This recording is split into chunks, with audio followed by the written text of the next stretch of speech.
سبحان اللہ والحمد للہ۔ السلام علیکم ورحمۃ اللہ وبرکاتہ۔ حضرت حمزہ کے اسلام قبول کرنے کی وجہ ابو جہل بنا، مگر کس طرح سے، یہ پورا واقعہ ہم آج ڈسکس کریں گے۔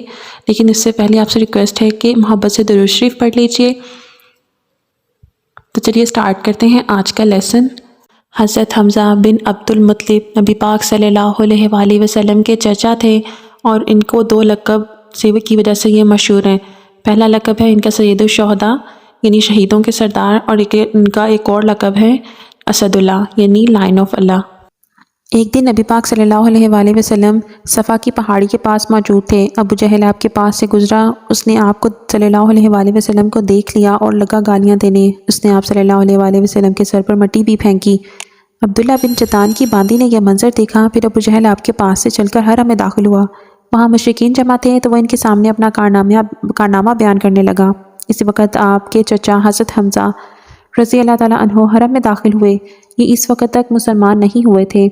تلوار ان کی کمر سے لٹک رہی تھی۔ وہ اس وقت شکار سے واپس آئے تھے، اور ان کی عادت تھی کہ جب شکار سے لوٹتے تھے تو پہلے حرم میں جا کر طواف کرتے تھے، پھر گھر جاتے تھے۔ حضرت ابوبکر حضرت حمزہ رضی اللہ تعالیٰ عنہ حرم میں داخل ہونے سے پہلے عبداللہ بن جدعان کی باندی کے پاس سے گزرے۔ اس نے سارا منظر خاموشی سے دیکھا اور سنا تھا۔ اس نے حضرت حمزہ سے کہا، اے حمزہ، کچھ خبر بھی ہے؟ ابھی یہاں ابو حکم بن حشام یعنی ابو جہل نے تمہارے بھتیجے کے ساتھ کیا سلوک کیا ہے؟ وہ یہاں بیٹھے تھے، ابو جہل نے انہیں دیکھ لیا، انہیں تکالیف پہنچائیں اور گالیاں دیں اور بہت بری طرح پیش آیا، اور آپ کے بھتیجے نے جواب میں اسے کچھ بھی نہیں کہا۔ ساری بات سن کر حضرت حمزہ نے کہا، تم جو کچھ بیان کر رہی ہو کہ یہ تم نے اپنی آنکھوں سے دیکھا ہے؟ اس نے کہا، ہاں میں نے خود دیکھا ہے۔ یہ سنتے ہی حضرت حمزہ جوش میں آ گئے، چہرہ غصے سے تمتما اٹھا۔ فوراً حرم میں داخل ہوئے۔ وہاں ابو جہل موجود تھے، وہ قریشیوں کے درمیان میں بیٹھا تھا۔ یہ سیدھے اس تک جا پہنچے، ہاتھ میں کمان تھی، بس وہی کھینچ کر اس کے سر پر دے ماری۔ ابو جہل کا سر پھٹ گیا۔ حضرت حمزہ نے اس سے کہا، تم محمد صلی اللہ علیہ وآلہ وسلم کو گالیاں دیتا ہے؟ سن لے، میں بھی اس کا دین اختیار کرتا ہوں، جو کچھ وہ کہتا ہے وہی میں بھی کہتا ہوں۔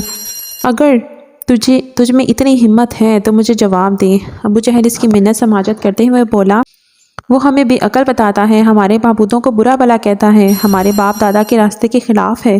یہ سن کر حضرت حمزہ بولے، اور خود تم سے زیادہ بے عقل اور بیوقوف کون ہوگا جو اللہ کو چھوڑ کر پتھر کے ٹکڑوں کو پوجتے ہو؟ میں گواہی دیتا ہوں کہ اللہ کے سوا کوئی معبود نہیں، اور میں گواہی دیتا ہوں کہ محمد صلی اللہ علیہ وآلہ وسلم اللہ کے رسول ہیں۔ یہ سن کر ابو جہل کے ساتھیوں کو غصہ آ گیا، تو ابو جہل نے ان لوگوں سے کہا، ابو عمارہ یعنی حضرت حمزہ رضی اللہ تعالیٰ عنہ کو چھوڑ دو، میں نے واقعی اس کے بھتیجے کے ساتھ ابھی برا سلوک کیا تھا۔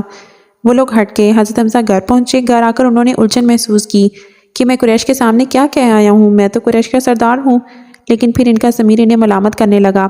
آخر شدید الجھن کے عالم میں انہوں نے دعا کی، اے اللہ، اگر یہ راستہ سچا ہے تو میرے دل میں یہ بات ڈال دے، اور اگر ایسا نہیں ہے تو پھر مجھے اس مشکل سے نکال دے جس میں گر گیا ہوں۔ وہ رات انہوں نے نہایت الجھن میں گزاری۔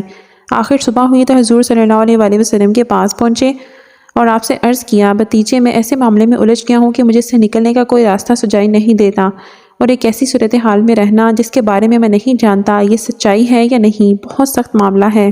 اس پر حضرت صلی اللہ علیہ وآلہ وسلم حضرت حمزہ کی طرف متوجہ ہوئے۔ آپ صلی اللہ علیہ وآلہ وسلم نے انہیں اللہ کے عذاب سے ڈرایا اور ثواب کی خوشخبری سنائی۔